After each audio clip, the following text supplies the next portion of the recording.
Support FPJ Batang Quiapo. Pero Tanggol, hindi natin magkikita sa Filipinos.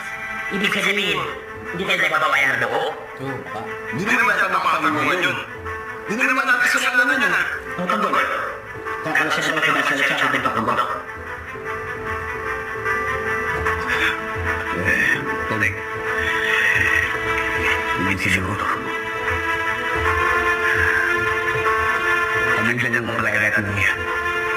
Lalo na kayo. Hindi ka natin yung mga buwis. Sila kami mo naman. Marami ang kalaban. Kaya kailangan talaga itong puwasan nila. Tama ka, Tanggol. Kailangan natin kumapit sa malakas na grupo at magtiis.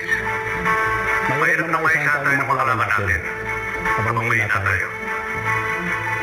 Pero sa susunod na magkaproblema pa tayo, kakalas na tayo.